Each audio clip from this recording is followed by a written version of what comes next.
மின் விளக்கை கண்டுபிடிச்சது தாமஸ் ஆல்வா எடிசன் நம்ம எல்லாருக்கும் தெரியும். எடிசன் அவரோட லேபில் ஒரு நாள் மின் விளக்கு ஆராய்ச்சி பண்ணிட்டு இருந்தாராம். அந்த மின் விளக்கு கடைசியாக நல்லா வேலை செய்ய ஆரம்பிச்சிருச்சான்.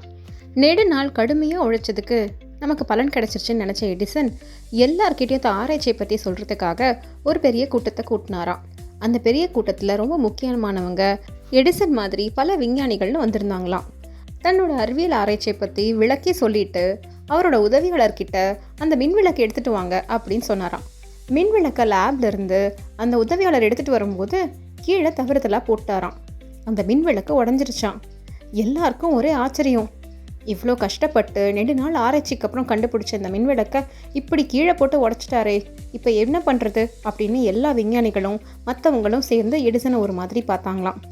கீழே மின்விளக்கை போட்ட அந்த உதவியாளரும் தன்னுடைய நெடுநாள் உழைப்பை இப்படி வீணாக்குனது பெரிய தவறு, கடுமையான கோவத்தோட ஒரு பெரிய தண்டனை கொடுக்க போறாருன்னு நினைச்சிட்டு இருந்தாங்களாம். ஆனா எடிசன் ரொம்ப பொறுமையா, பரவாயில்ல, கீழே இன்னொரு மின்விளக்கு இருக்கு, அதை எடுத்துட்டு வாங்க அப்படின்னு சொன்னாராம். அதையும் அதே உதவியாளர்கிட்டயே சொன்னாராம். அந்த உதவியாளர் இந்த வாட்டி ரொம்ப கவனமா போய் அந்த மின்விளக்கை எடுத்துட்டு வந்து கொடுத்தாராம். உரை முடிஞ்சதுக்கு அப்புறம் எல்லா விஞ்ஞானிகளும் எடிசன் கிட்ட வந்து, அந்த உதவியாளர் தான் இவ்வளவு பெரிய தவறு செஞ்சாரே, அவர் எப்படி இவ்வளவு பொறுமையா நீங்க மன்னிச்சு விட்டீங்க அப்படின்னு கேட்டாராம். நான் இப்போ இந்த தவறை பெருசு பண்ணாம மன்னிச்சு விட்டதுனால அந்த உதவியாளருக்கு இன்னும் பொறுப்புணர்வு தான் அதிகமாகும். மற்றவங்களோட தவறுகளை எப்பவுமே சுட்டி காட்டி அவங்களை காயப்படுத்துறதை விட அவங்களுக்கு மறுபடியும் ஒரு வாய்ப்பு கொடுத்தா அவங்க இன்னும் கவனமா அந்த வேலையை செய்வாங்க அப்படின்னு சொன்னாராம். எடிசனோட கண்டுபிடிப்பை மட்டும் இல்ல, அவர் பொறுமையும் எல்லாரும் ரொம்ப பாராட்டினாங்களாம். அவருக்கு ரொம்ப நல்ல பேர் கிடைச்சதாம்.